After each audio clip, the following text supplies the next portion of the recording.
Para los defensores de la ciencia ficción, lo fantástico y el terror, llega hasta Ñuble un evento presagiado. Segundo encuentro de ciencia ficción, fantástica y terror. Ñuble 2021. Porque la pandemia aún nos acecha, es nuestro deber reunirnos de manera online. Si están ahí atentos, recuerden estas coordenadas: 16, 23 y 30 de enero, 6, 13, 20 y 27 de febrero. Estos datos fueron encontrados y confirmados por ALCIF, Asociación de Literatura de Ciencia Ficción y Fantástica de Chile. Hasta el próximo contacto.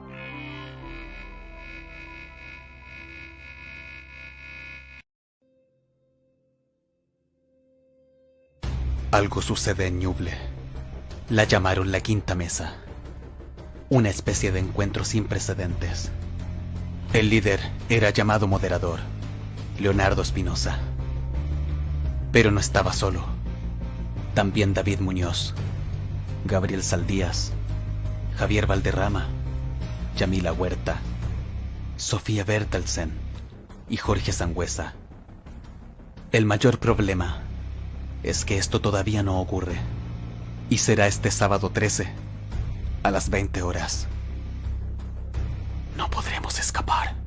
Transmite al CIF y colaboran TVR Ñuble, QTA.cl y Fanzine Chonchón. No mires a la oscuridad, porque puedes ver ficción distópica chilena.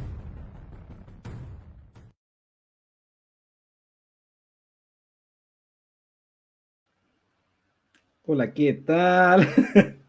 ¿Cómo están? Parece que así, ya llegamos. Ahora sí, déjenme dar la bienvenida oficial mientras cargan todos nuestros participantes. Los voy a esperar un poquitito. Falta uno. Ahí estamos, a ver, 336. Bien. Bueno, bienvenidos todos los que están acá. Bienvenidos, bienvenidas los que nos acompañan. Siempre esperamos un poquitito para que empiece a llegar gente. Déjenme chequear cómo está la situación por acá. Bien.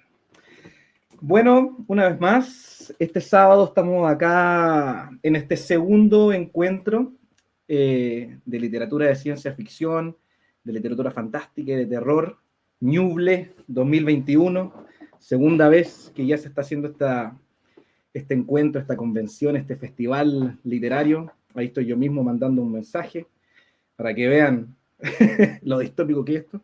Y recordarles que todo este encuentro es organizado actualmente por la Asociación de Literatura de Ciencia Ficción y Fantástica Chilena, ALCIF o ALCIF, ambos sonidos están permitidos. Ven, aquí algunos tienen la polera, allá está el logo. Y hoy día en particular estamos haciendo una especie de continuación de lo que fue la mesa de la semana pasada, que fue sobre cine y literatura a nivel internacional con temática distópica, y hoy día en particular, en específico, vamos a hablar de distopías, pero desde la perspectiva solamente literaria y con un énfasis en la producción de acá, de Chile, lo que ha ocurrido por estos lados.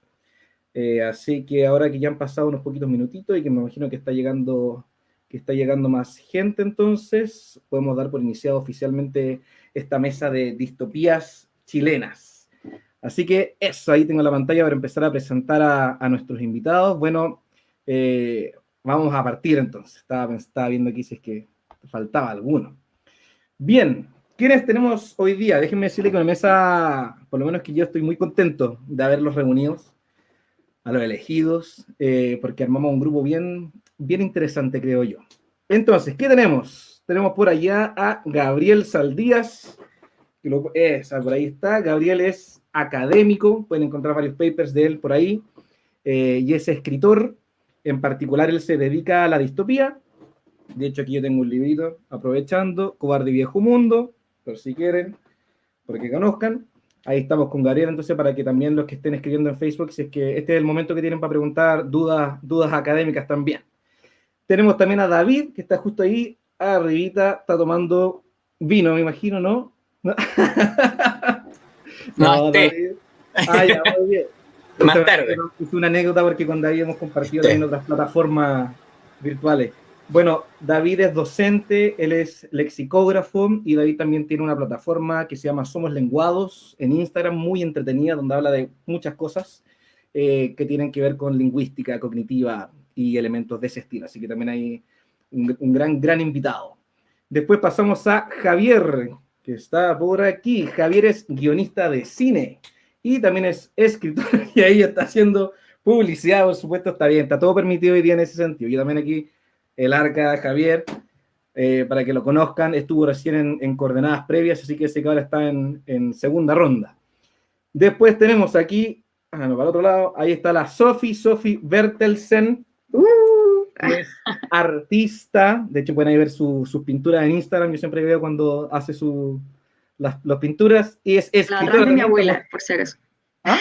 La atrás de mi abuela, por si acaso. No, yo decía lo de Instagram en general, no la del... No. Bueno, ahí está Sofía, artista, escritora, estudiante de psicología, también nos está mostrando su libro, así que también ahí bienvenida. Luego, justo abajito tenemos a Yamila Huerta, también que participa muchísimo. Estamos todos ahí promocionando el libro, está bien, un espacio con publicidad. Yamila es periodista, es profesora de castellano, es escritora, y también es la editora que está a cargo de Editorial Fénix Dorado. Así que también tiene un amplio recorrido en lo que la escritura conlleva.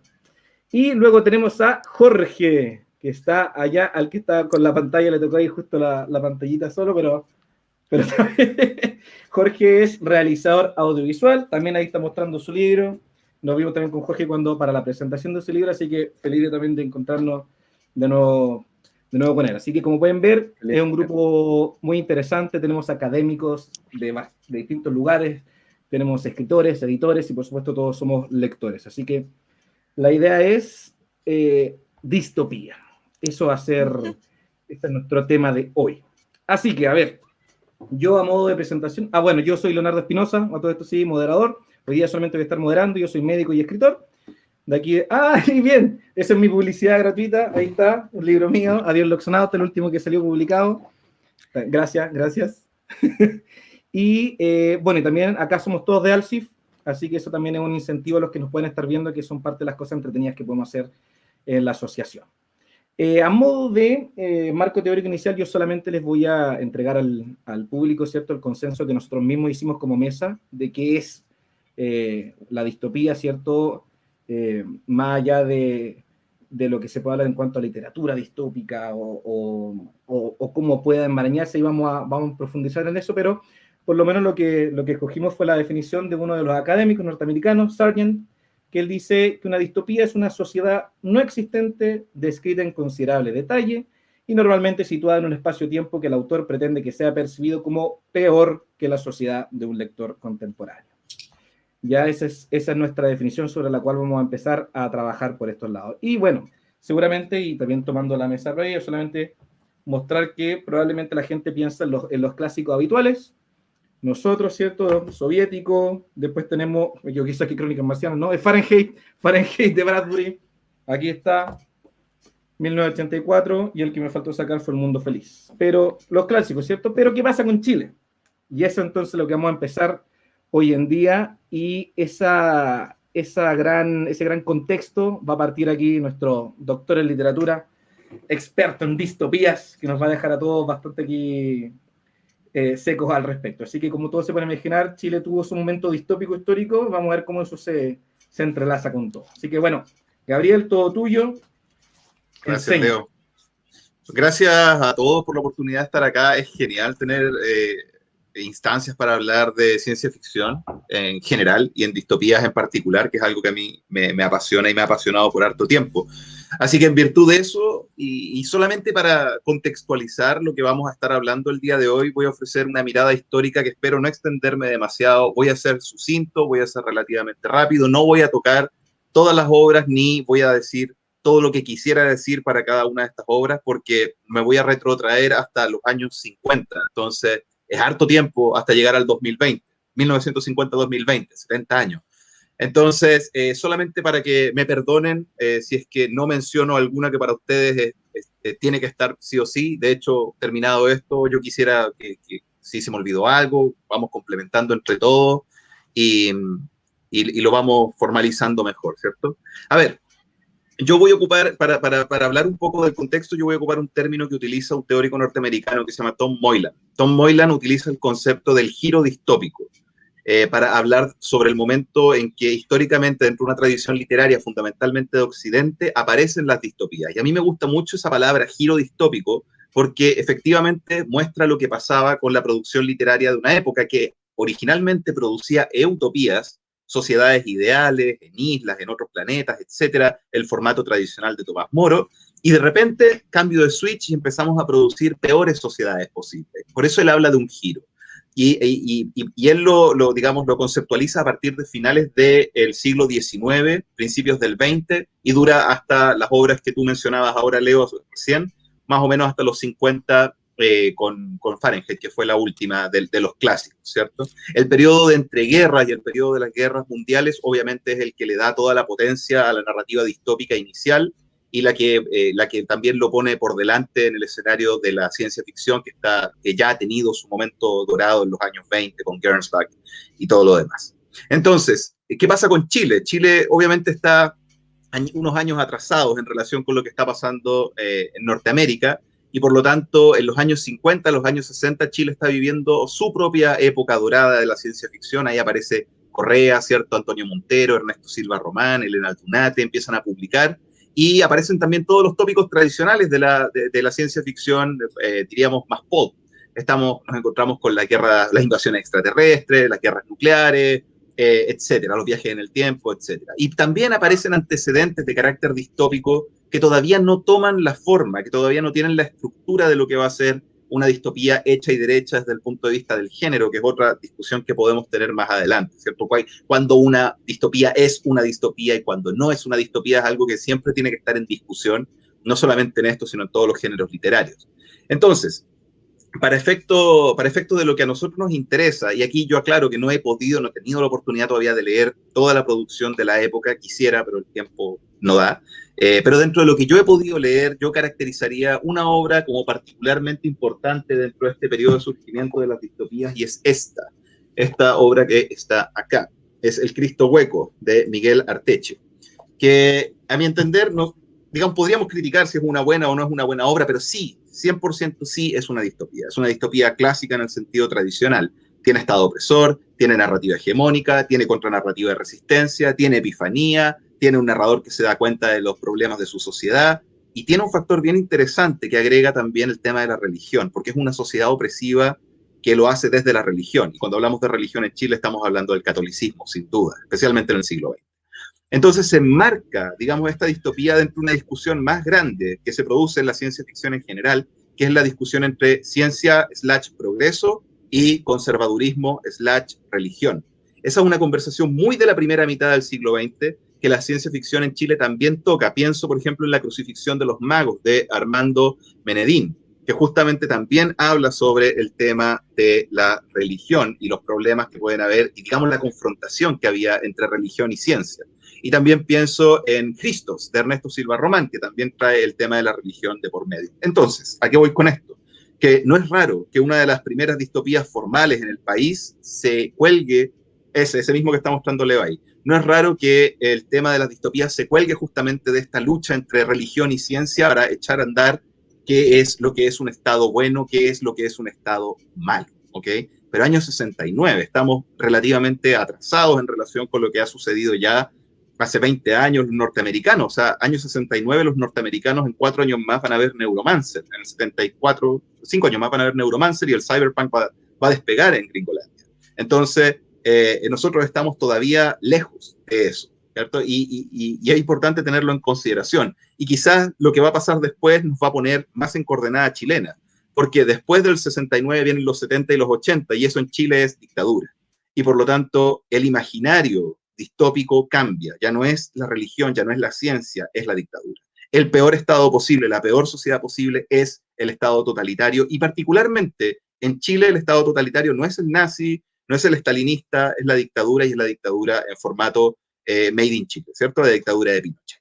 Entonces, el imaginario gira en torno a eso. Tenemos una obra emblemática que es discutible si es distopía o no, que es El nido de las furias, de Hugo Correa, que es, a mi entender, mi posición se acerca más a lo que es una novela de dictador, que habían varias en la época. En esta época se escriben varias novelas de dictadores y no necesariamente, esa misma que tiene Leo ahí, y no necesariamente representa justamente el ideario utópico distópico en el sentido de que sea irónico, de que sea hiperbólico, de que tenga todo el contenido crítico que nosotros esperaríamos. Ahí, para mí, no es una novela especialmente distópica, pero sí es interesante porque si no me falla la memoria, esa novela es del año 80. Estamos en plena dictadura y se escribe una novela como El Nido de la Furia. Aclárame, Leo, si es el año 80 o que no me acuerdo exactamente. Sí, el 80, ya. Plena dictadura y es una novela que está justamente haciendo una crítica del ideario dictatorial dentro de Chile, porque Correa no se fue exiliado. Eso es raro, es extraño. La mayoría de la gente que hacía estas críticas las hacía estando fuera de Chile y con razones y argumentos. Interesante porque ahí de repente el escudo protector del género menor, de esa ciencia ficción como que nadie pesca, que no es tan importante. ¿Qué va a decir un autor crítico de ciencia ficción sobre la dictadura? Bueno, ahí está. ¿Cachai? Quedó para la historia, que a mí me parece que eso sí es notable de ese libro en particular. ¿Ya? Pero si me tuviera que quedar con dos obras que yo creo que sí son representativas de este periodo distópico dictatorial, estaríamos hablando de La Última Canción de Manuel Sendero. Esos dos que tiene ahí, Leo, La Última Canción de Manuel Sendero de Ariel Dorfman y El Ruido del Tiempo, que aquí también lo tengo yo, de Claudio Haki. Esas dos son interesantes por razones distintas. La Última Canción de Manuel Sendero sí fue escrita desde el exilio. Ariel Dorfman es un escritor reconocido, los años 80 publicó y tiene unos ensayos también bien conocidos relacionados al consumo de la cultura popular, especialmente masiva norteamericana, como algo con el Pato Donald, no me puedo acordar ahora el nombre del ensayo, pero algo del Pato Donald. En fin, es un escritor reconocido y escribe esta novela que no es ciencia ficción. Si ustedes leen La Última Canción de Manuel Sendero, no es ciencia ficción, pero es distopía. Entonces, otra cosa para agregar a nuestro catastro de ¿es distopía o no es distopía? ¿Requiere ciencia ficción o no? Yo sostengo que no. Y en esta novela es un buen ejemplo de eso, porque no es ciencia ficción. Puede ser surreal, puede ser onírico, puede ser alegórico, pero ciencia ficción no es. Y sin embargo, hay un estado totalitario, hay opresión, hay castigo. Es un horrible lugar que sin duda tiene reflejos de lo que era la dictadura chilena. Y la pregunta que pone por delante es, ¿qué esperanza puede haber en un estado de este tipo? Y utiliza este personaje que es Manuel Sendero, que es una especie de avatar de Víctor Jara. Lo pone por delante, ¿cierto? Y dice, ¿qué poder tiene el arte, el cantautor, para movilizar a las masas, para devolverle la esperanza en un escenario donde la esperanza parece estar perdida? Entonces la distopía es bien angustiosa, porque a Manuel Sendero le quitan todo, le quitan la voz. Manuel Sendero, que es cantautor, no puede cantar y es mudo durante toda la novela. Y por eso se llama La Última Canción de Manuel Sendero, porque cuando cante, se supone que las cosas van a cambiar. No les voy a decir si cambian o no, para que la lean si les interesa. Es súper interesante verlo desde ese punto de vista, desde el contexto dictatorial. Y aclaro, eso sí, que eso, ¿cómo leer al Pato Donald? Bueno, el que lo puso ahí en el chat, esa es, tal cual. Ese es el texto de Ariel Dorfman, que es bien conocido.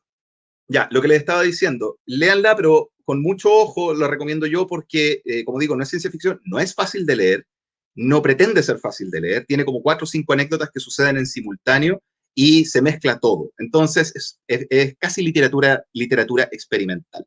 Así que, mucho ojo.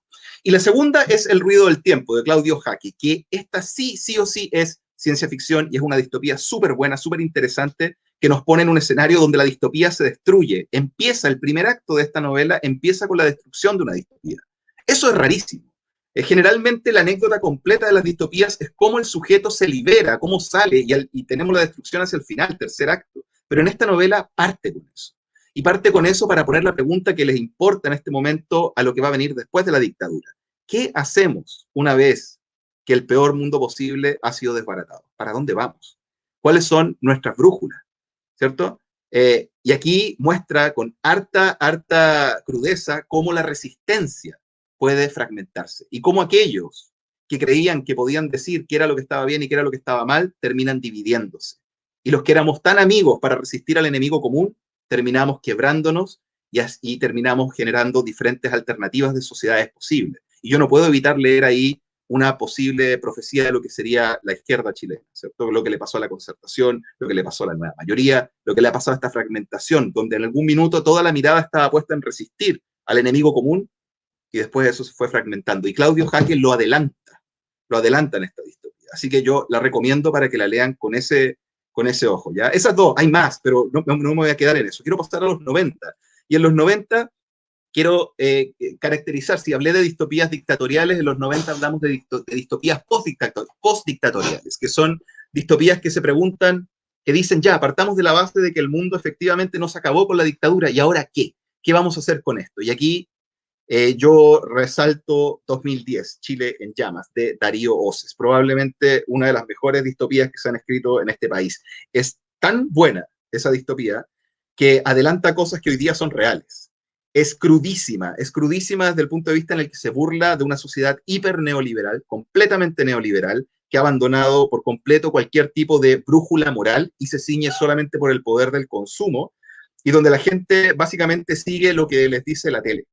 Tanto así, dice Darío Oces, que la gente que está en el gobierno son ex chicos reality, son ex figuritas que aparecían en la televisión, que esa es la realidad de hoy. Esta que les estoy diciendo, 2010 Chile en llamas, se escribió en el año 98 y mostraba como lo peor posible que le podría pasar a una democracia, que sus senadores, sus diputados, sus alcaldes fueran, literalmente, y aquí lo cito, payasos de la televisión.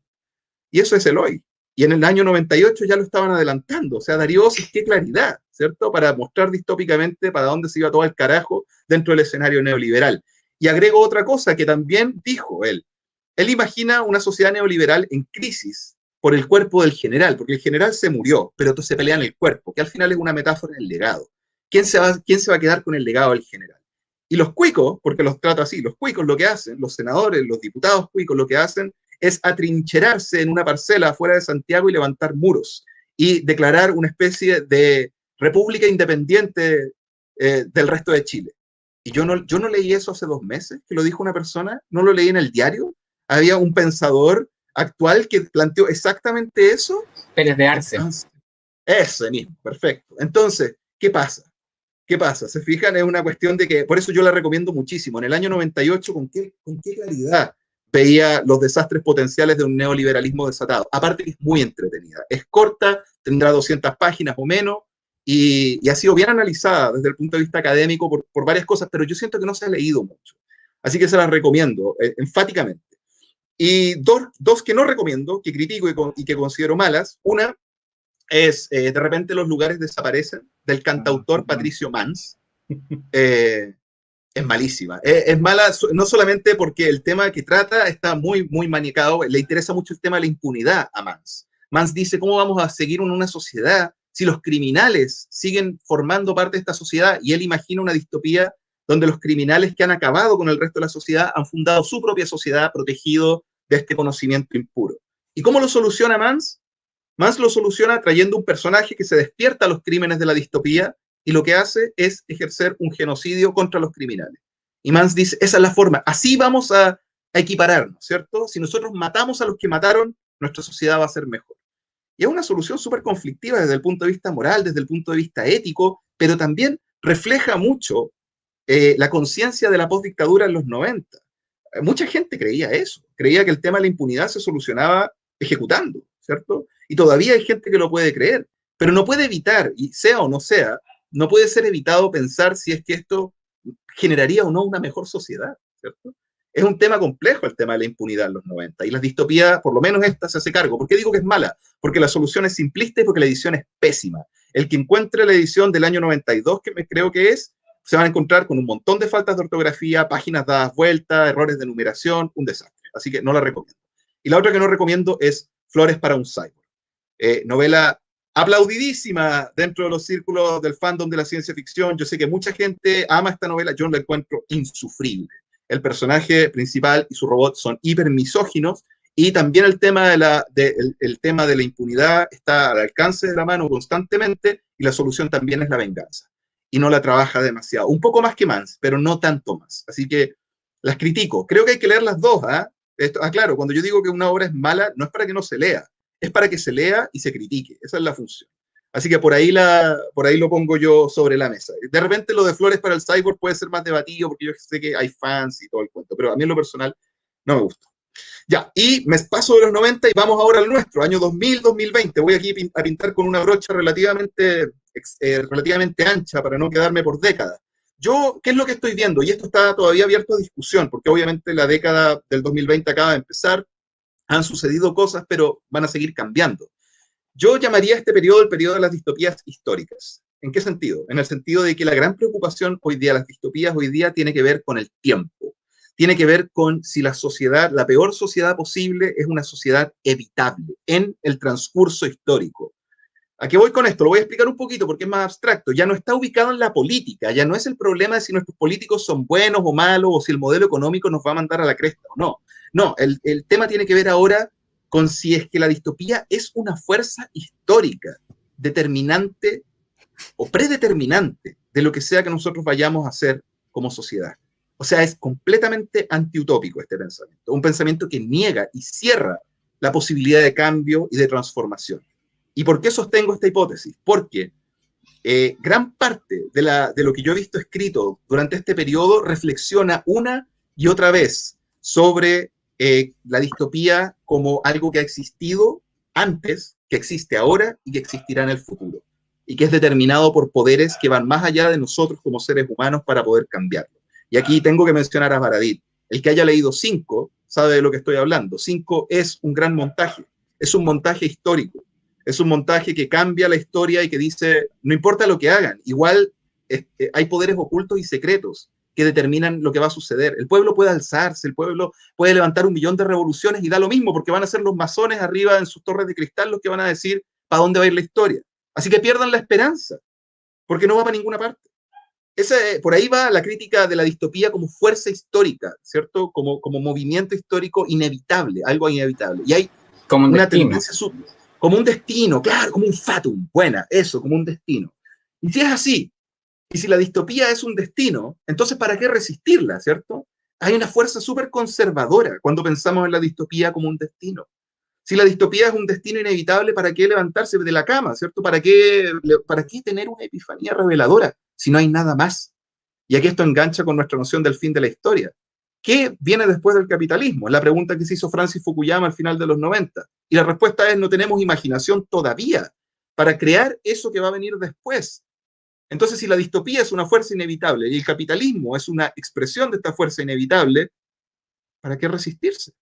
¿Cierto? Hay un ánimo, yo siento, muy derrotista en estas distopías actuales, por un lado, ¿cierto? Muy conservador, muy de autodestrucción, y aquí hay varias obras que se pueden, el mismo Cinco, yo ya lo mencioné, pero si quieren ver otra cosa interesante en la misma línea, les recomiendo este libro, que yo veo poco comentado, que es bien bueno.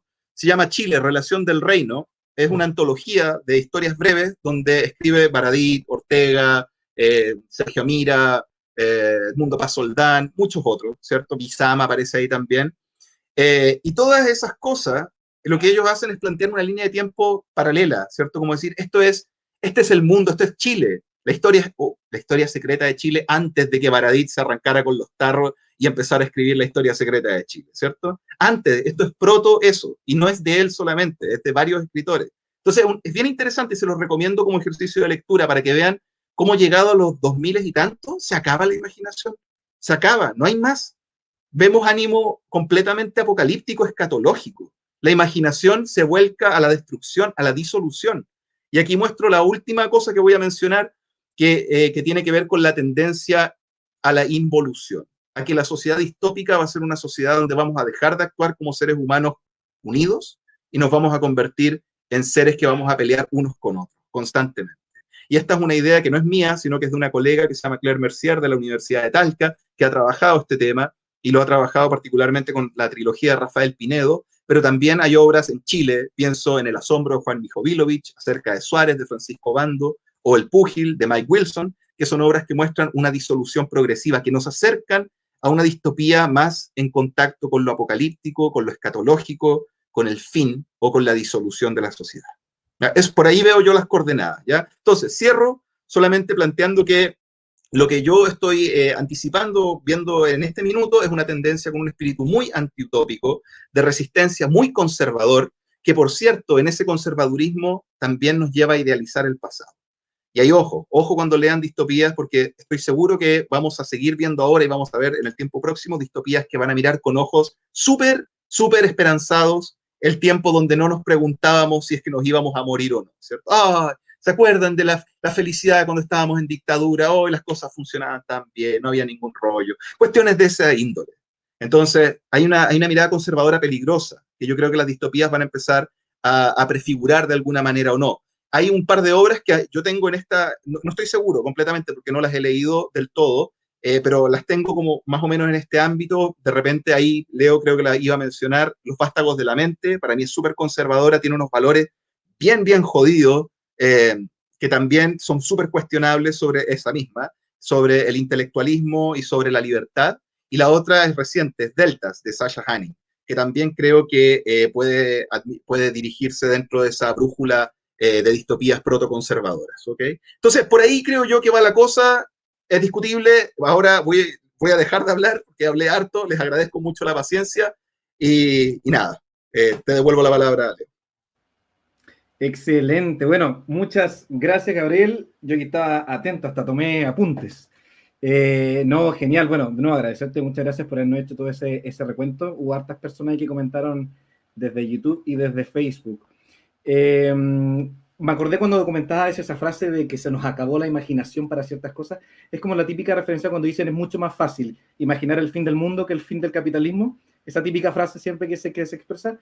Es así, ¿no? Es como esa cosa de que es curioso, o más que curioso, es un poco sorprendente hasta qué punto uno se puede acomodar en cierta estructura sin siquiera darse cuenta que uno mismo se está transformando en esta cosa que no logra escapar.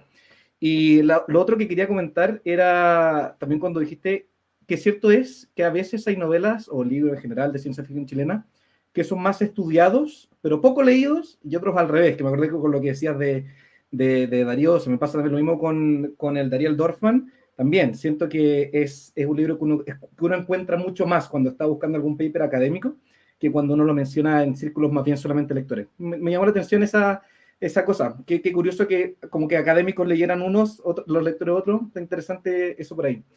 Y tu comentario de Flores para un Cyborg lo encontré interesante también porque me pasa también parecido. Yo respeto muchísimo la importancia del libro en sí, pero comparto lo que comentaba y creo que eso en parte también es la gracia del libro, que uno puede como tomar bando y desmenuzarlo en ese sentido. Y de las más contemporáneas y el conservadurismo, con los vástagos de la mente de Mario Augusto Ponce, a mí sí, esa de hecho cuando yo la comentaba con ustedes no estaba 100% seguro cuán distópica era, por eso mismo, porque cierto, Mario Augusto Ponce lo que hace es hablar de una sociedad distópica, pero es distópica bajo un conservadurismo intelectual, como tú decías, muy curioso. Entonces, por ahí. Y bueno, y el de Sacha Hanning no lo he leído todavía, pero me acuerdo que ahí te encontré cuando estaban haciendo la presentación. Yo lo único que quiero agregar a, todo lo que dijiste, yo un libro al menos, no lo he leído porque salió hace poquitito, pero que tengo la sensación de que va a ser una distopía quizá fresca, o si no fresca, quizá renovadora de algunos elementos frescos de antes. No sé si alguien de acá la habrá leído, pero es Morphopunk. No sé si la que les mostré el otro día, que es de Pogo. Me tinca bastante, solamente la verdad es que no les puedo decir nada porque no la he leído, pero me tinca bastante, porque se ve buena, se describe con una distopía bastante gris. Pogo en su historial músico social es bien interesante. Ya, también paro yo, si no me voy a quedar pegado. Bueno, retomemos con David. Ahora que tenemos todo este escenario armado y que Gabriel nos dijo que estamos en el peligro de atraparnos en nuestra falta de imaginación o de caer en estos falsos pasados glorificados. ¿Qué nos podría decir nuestro aquí lexicógrafo experto? Oye, súper, bueno, inmediatamente tengo que hacer referencia y agradecimiento a la presentación de Gabriel porque es tremendamente esclarecedora,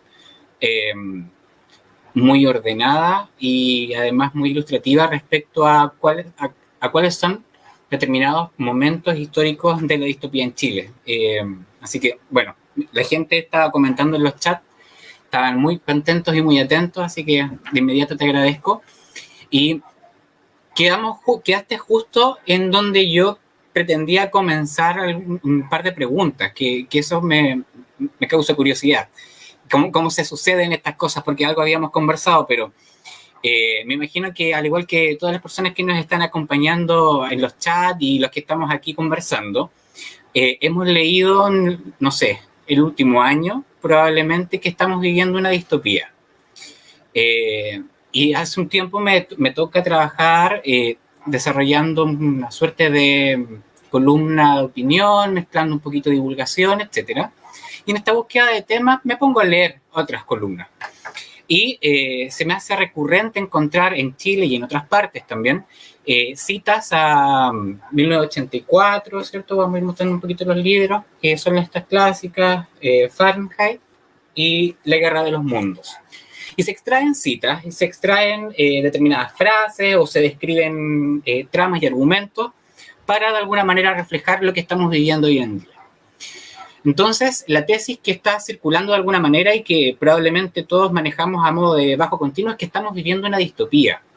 Y yo me pregunto, bueno, ¿y qué distopía estamos viviendo? Estamos viviendo entonces, si es que suscribimos a esa tesis, estamos viviendo una distopía que está pensada, escrita, desde las condiciones del 1930, del 40, del 50, con los temores, con las divagaciones subjetivas que tienen las personas y sus escritores en ese momento.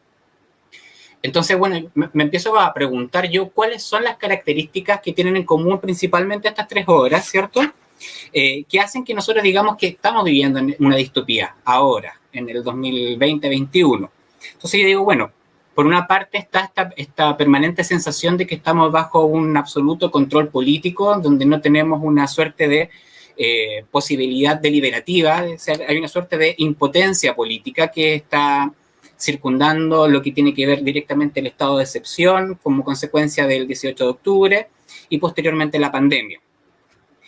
Luego podemos pensar que en estos tres libros los protagonistas son personas que están exacerbadamente individualizadas, es decir, están pero a la vez abstraídas de su entorno. Es decir, pueden ser y pueden ser parte de una maquinaria, pero a la vez están como ausentes de. Entonces, de alguna manera eso lo resumimos como pérdida de identidad. Y un tercer punto es que los medios culturales, los medios de difusión cultural, el arte, los medios de comunicación, la propaganda, etcétera, funcionarían de manera permanente en estas tres obras como herramientas de manipulación y control de las personas. Entonces digo, bueno, si esos elementos que están ahí están presentes en estas tres obras y son los que proyectamos esencialmente sobre nuestra realidad actual, me pregunto yo entonces, ¿qué están pensando los escritores, los creadores hoy en día para hacer la distopía del mañana? Es decir, consensuemos que estamos en una distopía de estas clásicas. Bueno, ¿y qué va a escribir el escritor ahora? ¿Va a hacer una reformulación, una actualización de estos temores de los totalitarismos extremos? ¿Vamos a hacer una actualización cosmética o más profunda de características que tienen que ver con la censura, etcétera? Entonces, ahí estoy dándome vuelta, estoy como ideando un par de cosas.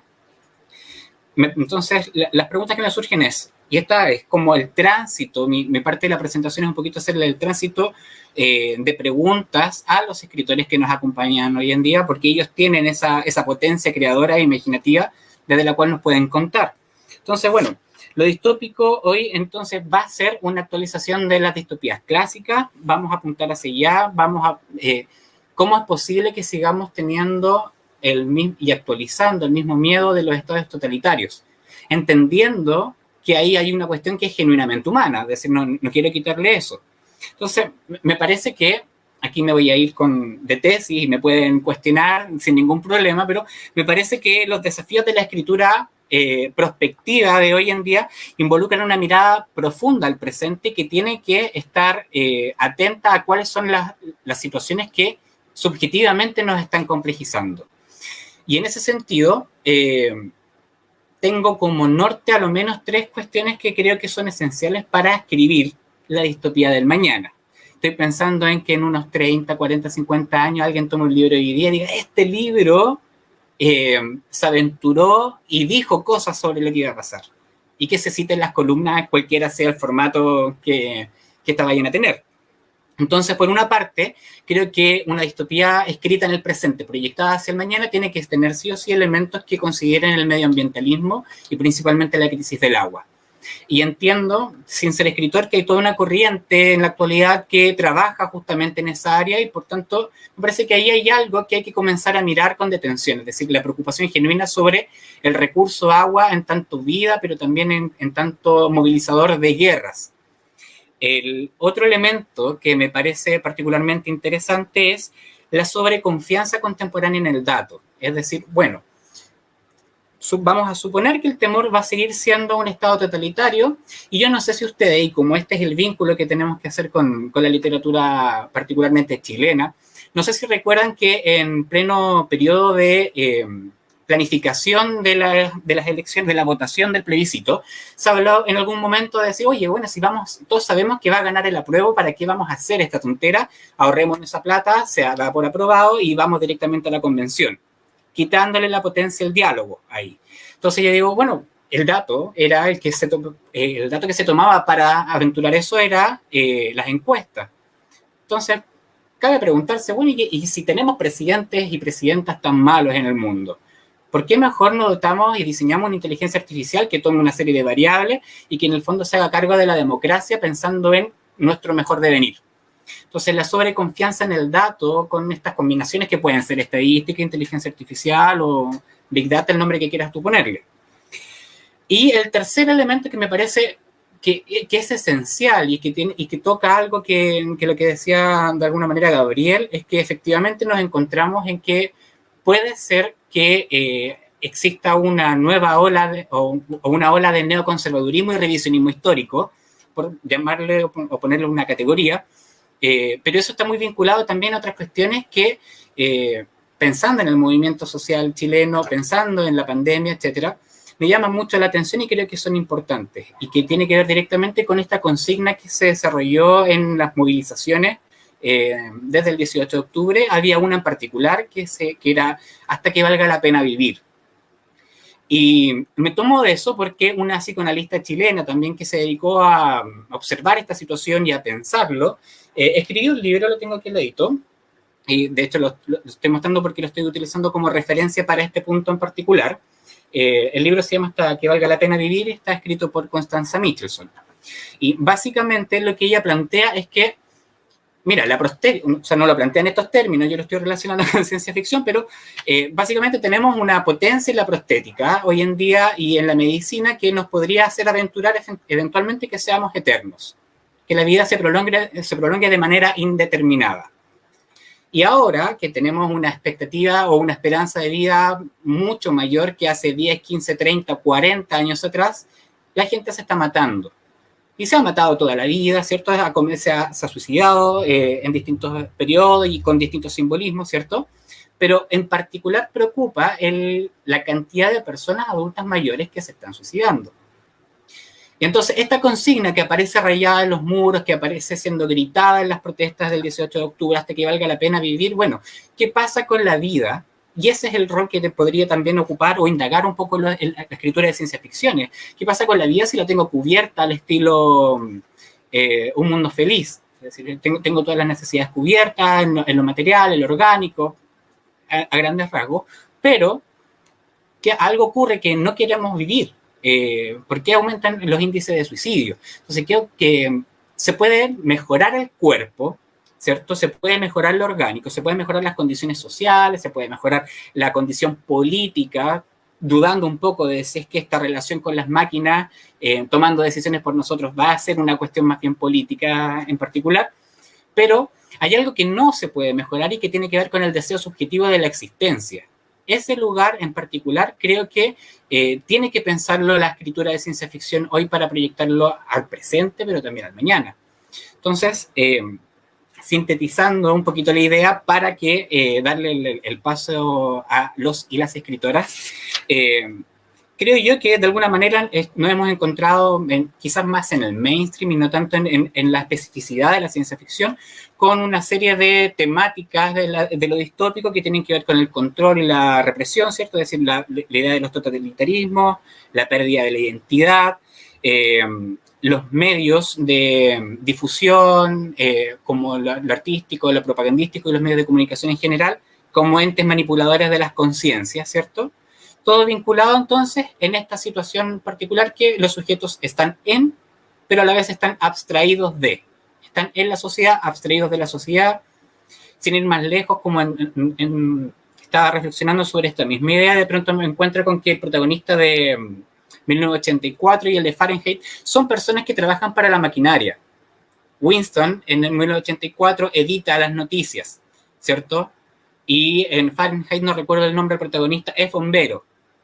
quema libros, es decir, trabajan para la maquinaria, están pero y ahí está la situación epifánica probablemente, a la que refería Gabriel, ¿cierto? Pero entonces, ¿qué tendría que tener o cuáles son los elementos que desde mi perspectiva, que probablemente tienen que haber muchos, y se pueden ir trabajando, tendría que tener una distopía del presente para escribirse en el mañana, conciencia o un retrato de los riesgos del medio ambiente, la crisis climática y en particular la del agua, la sobrevaloración del dato y el dato reemplazando la política, es decir, bueno, ¿para qué se hacen las encuestas? ¿Cierto? Sino que para, de alguna manera, o para qué se publican las encuestas, sino que para direccionar la intención de voto también. Y la ausencia del deseo de vivir, que creo que ese es el punto en particular más complejo.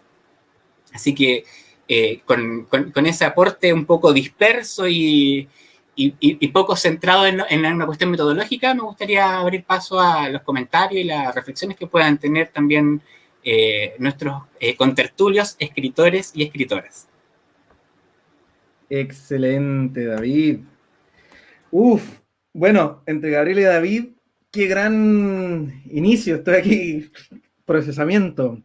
Bueno, espero que también la gente del público haya tenido un buen inicio ahí entre ambos. Y lo que tú dices, David, claro, todo esto, lo que uno esperaría que esté hoy en día, dado estos contextos, que va a ser entretenido ver qué es lo que ocurre, a ver si es que efectivamente surgen o si es que nos estancamos en estas ideas, como decíamos antes. Así que bueno, ahora, distendiéndonos un poquitito más, vamos a pasar a todo nuestro equipo, escritores, lectores, editores, ahora simplemente para que conversemos un rato, qué opinamos, sus propias obras, qué opinan, qué dicen. Así que, Sofi, tú eres la primera en conversarnos un ratito. ¿Qué te ha parecido todo? ¿Tienen alguna pregunta en específico o digo lo que me pareció del aporte? No, siéntete libre. Yo también estamos así, procesamiento de datos. Bueno, primero muchas gracias a David y a Gabriel porque me veo completamente impresionada por todo lo que hablaron. Me siento intimidada un poquito también como ante tanta sabiduría distópica.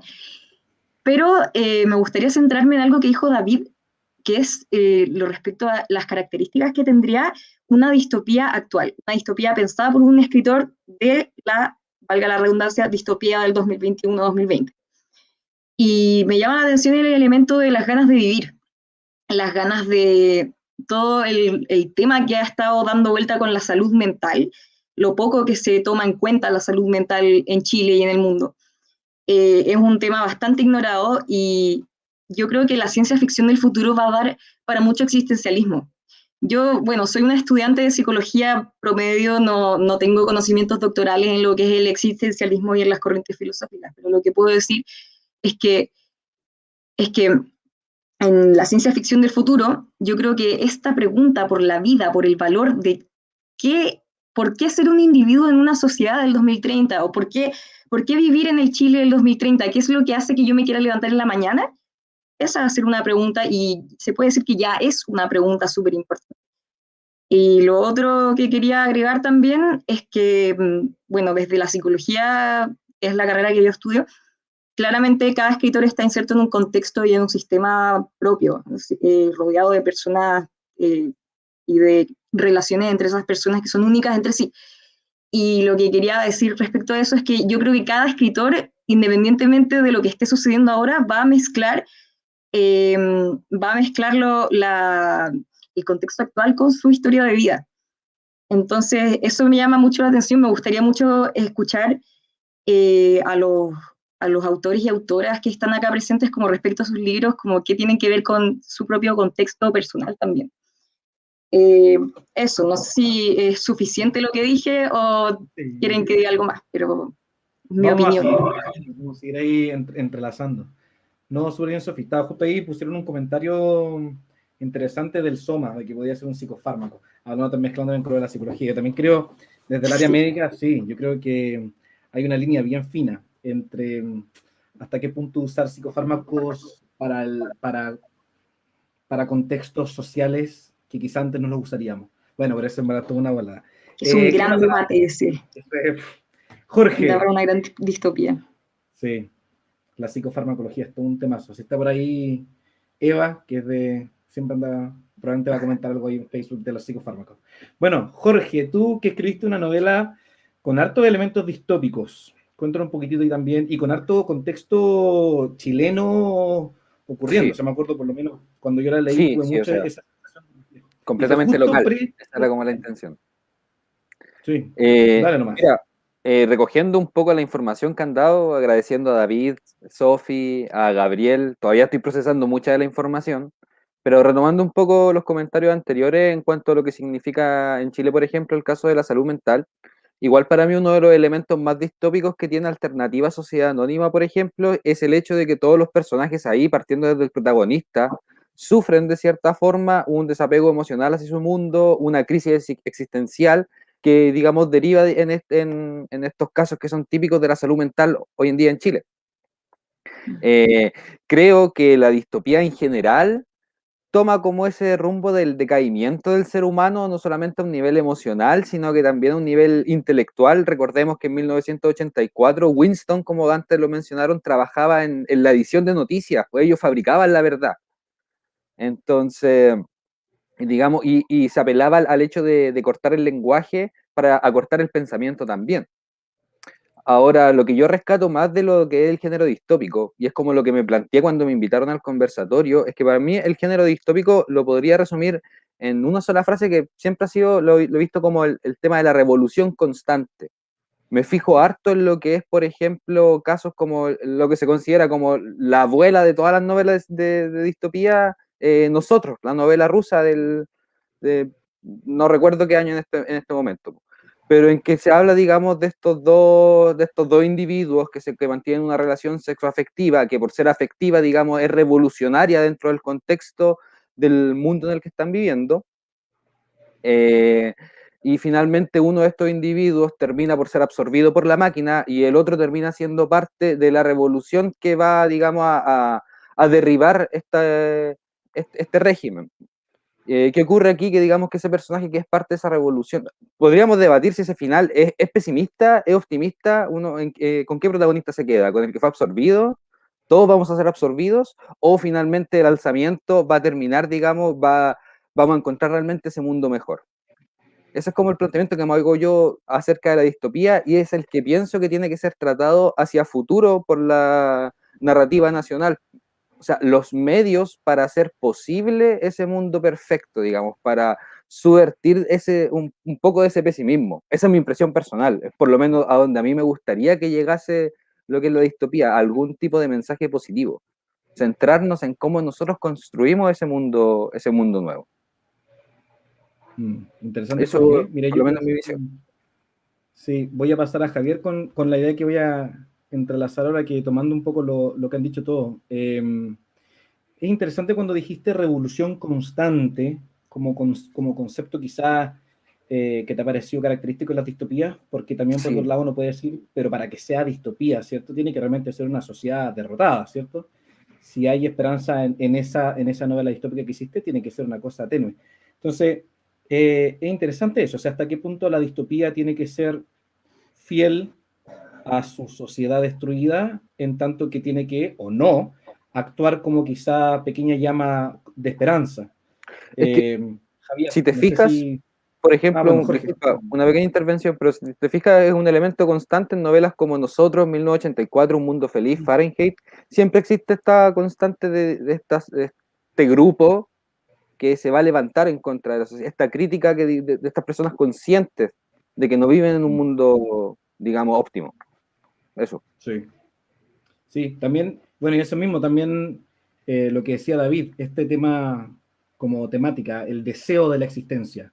Yo creo que también se mezcla, ¿no? Sí. Dentro de lo que estamos hablando, de ese rol final, que quizá uno querría que evocara la distopía en el lector, y quizá no en el lector como individuo, sino que también a nivel comunidad. Y eso es lo que quería ahora pasar con Javier, a ver si tienes alguna idea. También estaba pensando yo ahora, o sea, ¿qué preferiría o qué me parecería una mejor distopía en cuanto a lectura? ¿Aquella que es totalmente destructora o aquella que es más bien despertadora de alguna especie de esperanza? No sé, ¿qué te parece a ti, Javier? Yo creo que... ¿Leer algo oscuro o leer algo luminoso dentro de lo distópico? O sea, como relato yo creo que claramente suena más interesante como esta ambigüedad un poco lo del mundo feliz, que es como una sociedad como en paz, pero por dentro está muy caída, está muy podrida. Pero estaba pensando, perdón que vaya a cambiar el tema un poco, estaba pensando en cuánto ha resonado hoy en día la distopía como producción audiovisual, que dentro de todo soy cineasta, estaba pensando como en la creación de estas series de televisión que ya llevan varias temporadas que hablan sobre distopía. Bueno, está La Valla en España, está la adaptación del cuento de la criada, hay una adaptación de Fahrenheit, y cómo eso también ha ido como resonando también como con nuestra realidad. Al final estas series han como tratado de como salir de los libros para volver a recordarnos como que hay algo malo alrededor y que hay un cierto conformismo alrededor que es como medio complejo. Y en ese punto creo que voy a colgarme un poco lo que decía David, como estamos viviendo en una distopía, no lo sé, pero de que suena a un posible futuro cercano muy aterrador, es muy aterrador. Por otro lado, estaba pensando también que hay muchas de estas como obras en las que amar libremente es un pecado. Nosotros, por ejemplo, estaba pensando también en La Langosta, en esta película, estaba pensando en La Valla, estaba pensando en Un cuento de la criada también, o en Un mundo feliz incluso, en el cual en que amar libremente, o sea, ser tú, ser como honesto contigo mismo y con tu, igual, sí, 1984 igual, es un crimen y está mal visto. Y estamos viendo mucho de esta como sociedad actual, en este como despertar de este como lado censurador de político, que está muy en contra de que uno pueda decir, oye, ¿sabes qué? Me gusta un hombre o me gusta una mujer o me gustan los dos, y es un crimen, y es complejo. Y encuentro súper interesante cómo esto resuena hoy en día. Me gustaría como llamar un poco a la reflexión, un poco a eso, como que realmente cuántos elementos de lo que mencionaba Gabriel de la distopía o David están hoy en día con nosotros y cuánto de eso nos acompaña y lo hacemos como algo natural. Sí. Sí, porque es cierto que una vez muy fácilmente dice estábamos en una distopía. Pero claro, una ahí cae con ese, bueno, cuando no hemos estado en una distopía quizás. ¿Cuál de todas? Eso, claro, uno dice, estamos viendo tiempos distópicos. ¿Cuándo la humanidad no ha sido distópica? Dos cosas al respecto ahí para colgarme un poco de lo que se está hablando. Yo discuto la noción de que esto es una distopía. ¿Eh? Yo creo que esto es una utopía. Este es el mejor mundo posible, queridos y queridas. Y no es bueno. Entonces, no es lamentablemente y no hay mejor. Entonces, cambiar el switch, porque si lo pensamos como que en verdad esta es la utopía que queríamos llegar, a la que queríamos aspirar, que algo nos salió mal. Algo falló en nuestros cálculos. O sea, y eso es mucho más devastador que decir, los poderes corruptos de los políticos nos llevaron hasta acá. ¿Qué tal si esto no es una casualidad? Eso es lo que me pregunto yo. Pero este tema en particular, de si esto es una utopía o una distopía, al final, para mí tiene que ver con la esperanza. Ese es finalmente el tópico sobre el que yo vuelvo una y otra vez y sobre el que los estudios utópicos han vuelto una y otra vez, el lugar de la esperanza. ¿Dónde está la esperanza? ¿Cómo está la esperanza? De hecho, el mismo teórico que mencioné al principio, Tom Moylan, dice que hay dos tipos de distopías. Distopías épicas y distopías míticas. Él dice la distopía épica es la distopía que queda abierta al cambio, abierta a la transformación. Es un mal lugar, sin duda, es un lugar terrible, devastado, espantoso, feo, malo, todo lo que quieran, pero la esperanza existe. Piensen en el final de Fahrenheit 451. ¿Cómo termina? Con una ciudad completamente aplanada y devastada por las bombas. ¿Y quiénes vuelven? Los hombres libres, que vuelven a caminar sobre la ceniza y sobre la destrucción. Esa es la esperanza que retorna al espacio que se ha perdido. Piensen en el final de 1984. El sujeto que tuvo esperanza es quebrado. Cuando le dice, háganselo a Julia, ¿cierto? No me lo hagan a mí, háganselo al otro. Esa es la pérdida por completo de cualquier rasgo de humanidad. Y cuando se vuelvan a encontrar los dos seres amados, no pueden mirarse a los ojos de la vergüenza porque se han traicionado. Ahí no hay esperanza.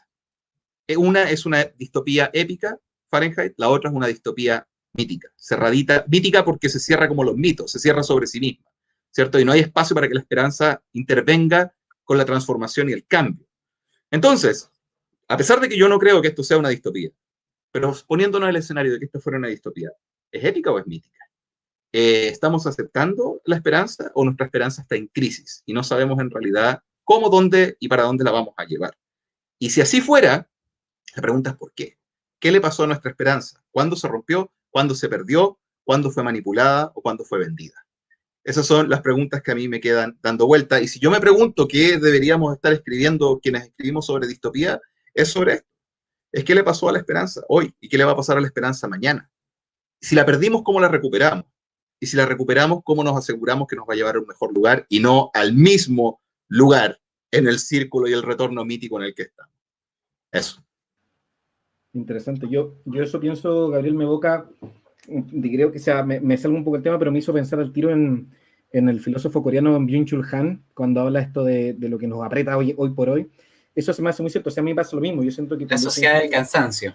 En la sociedad del cansancio, ¿cierto? Cuando él dice los males de hoy, ¿cierto? O lo que nos deprime como sociedad, lo que está como encadenando el espíritu humano, ya no es ese enemigo opresor explícito, ¿no? Ya no son esas fuerzas a veces dictatoriales o tan fáciles de distinguir, un enemigo claramente externo. Eso ya no está. Y entonces es como que uno podría decir, uno se siente como en una distopía, pero uno mira para afuera y quizá no está la distopía en cuanto a lo que uno se espera, ¿no? El enemigo ya no es tan fácil de distinguir. Yo siento que eso a veces puede ser aún más oscuro, o sea, quizá para uno como individuo es más fácil luchar contra algo que uno sabe, como ese es tu enemigo, ve para allá, a cuando es como, mira, como eso es claro, oscuro, es como también lo decía Javier, o sea, es como un mundo feliz, ¿cierto? Ahí, cuando se genera esa cosa que tú dices, chuta, el sistema ya está armado tan perfectamente, es tan gris, pero con esta luminosidad falsa. Pero bueno, Sofi, yo sé que Sofi está ahí, encontró una cita. Sí, es que en base al comentario de Carola Andrea acerca de si la revolución es un rasgo único de las distopías o no, me está acordando de una cita de mi propio libro que se llama El Hijo del Sol. Quizá no es tan académico citarme a mí misma, pero Dale nomás. Ya, en toda tiranía hay un grupo de personas que espera ese momento, el momento en el que se prende una chispa, la chispa que enciende sus mentes y sus espíritus para lanzarse a la pelea por algo mejor, para derribar las estructuras impuestas por los representantes de la injusticia y obtener aquello que les ha sido negado. Y después viene un spoiler, así que no lo voy a seguir leyendo. Pero a lo que voy con eso es que me llama mucho la atención lo que se habló de la revolución constante, y no sé si la revolución constante es un elemento único de la distopía. Yo creo que quizá puede estar incluso en la fantasía, puede estar en el realismo, dentro de una revolución psíquica incluso. Pero creo que dentro de la distopía, no sé si me corrigen si es que estoy mal, pero casi siempre hay un personaje que es como más despierto mentalmente, más revolucionario. Entonces quería leer esa cita porque siento que tenía que ver. Pero eso. Bien. Bueno, ahora Yamila, que ha estado ahí, ahora tienes todo tu espacio, ¿no? Cuéntanos también, yo sé que tú has estudiado también varios elementos, tanto teóricos como de libros en sí, así que, ¿qué te ha parecido a ti todo esto? ¿Qué te parece? No, yo quedé peinada para atrás, así en buen chileno, quedé peinada para atrás con lo que pusieron los chiquillos. ¿Qué querés que te diga? Así que no, bueno. Quedé pero impactada. Por lo mismo, bueno, comentando un poco de mi propio libro, que por acá está. Esto es más fantasía que ciencia ficción en todo caso, o sea, esto es fantasía medieval, ¿ya? Entonces lo único que podría decir, que no creo que sea distopía como tal, pero sí más ucronía, que es el clásico ¿y si hubiese pasado esto otro? Entonces en mi libro hay conformación del universo, digamos, donde se incluyen estos personajes que son los guardianes, que protegen una llave. Y está muy relacionado con la parte de las almas, muy la parte espiritual. Hay un cambio histórico en Chile donde no muere Pedro de Valdivia, ese es el trasfondo, digamos. Vence a los mapuches, mata a Lautaro, y hay una vuelta de tuerca y Chile queda medieval. En el resto del mundo todavía no explico qué pasó porque está todo medieval, pero por lo menos en Chile a mí me interesa destacar Chile. Ese es mi norte. Entonces yo creo que es más ucronía que distopía. Pero tomando en consideración justamente eso, cuando hace muchos años yo hice mi tesis para poder salir como profe de castellano. En ciencia ficción tomé 5 obras de Baradit, el cuento La conquista mágica de América, Trinidad, Yggdrasil, 5 y Calfucura. Entonces, alcancé a leer un comentario que hizo Wilber Gallegos, que dice: 5 y Chile son 2 exponentes de la ucronía, a las que se le puede dar una lectura distópica sin ser distopías. Y creo exactamente lo mismo, porque cuando yo hice todo el análisis de todas estas obras de Baradit, esa fue mi conclusión, que en especial 5 era una ucronía. Ahora bien, tomando en cuenta eso, que ya Leo me había dado el pase por el asunto de justamente la novela 5, a grandes rasgos, esta novela, como decía, es una ucronía que puede tener estos rasgos de distopía, tal como dice Wilber. Y acá lo que se toma como el contexto histórico, que es sumamente fácil de reconocer y que le da este toque, esta identidad chilena, o que podríamos decir que es lo que yo toqué en mi tesis, todos esos elementos que dan identidad chilena en estas obras que son de Baradit. Entonces ahí está el lenguaje, lo histórico, lo social, lo religioso y un montón de otras cosas. Y básicamente la parte histórica, que es la más reconocible, la más fácil, en 5, es el golpe de Estado de 1973. Hay una vuelta de tuerca total. O sea, todo lo que nosotros conocemos del golpe de Estado no pasó. ¿Por qué? Porque Pinochet se transforma en esta obra en el héroe, junto con Allende, y desbaratan lo que es el golpe de Estado del 73. A todo esto no iba a ser el 11 de septiembre, sino que iba a ser el 10 de septiembre. Entonces ahí hay toda una cosa, hay muchos elementos simbólicos dentro de lo que es 5. Entonces está, por ejemplo, el día que era el 10 y era día lunes, por lo tanto la luna. Y eso se supone que influyó energéticamente hablando en que no se diera el golpe, porque el siguiente día, que era el 11, dentro del libro, el 11 de septiembre era martes, entonces que está influenciado por el planeta Marte, el dios Marte, que es el de la guerra, entonces que por eso, puros detalles así que son súper interesantes de ver y que son demasiados, pero como les digo, eso es como lo más básico.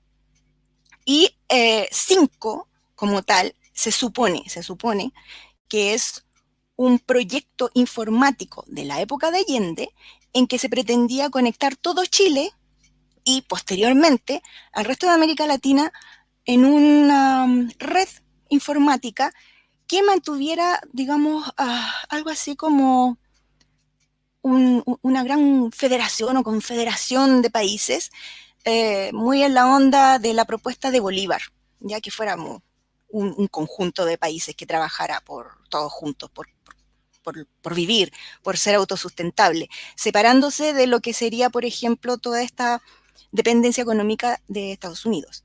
Entonces, esa era la idea de 5. Ahora, dentro de todo el universo que propone Baradit y que podemos ver en 5, es que hay una mezcla con toda la parte, como lo que podríamos decir nosotros, paranormal. ¿Por qué? Porque involucra toda la parte espiritual. Hay un toque con todo el mundo astral. Entonces se mezcla mucho magia, todo lo que es rituales, costumbres, lo espiritual, digamos, de los pueblos originarios, en especial los mapuches. Pero ahí, de todas maneras, hay representaciones de otras etnias que viven en territorio chileno.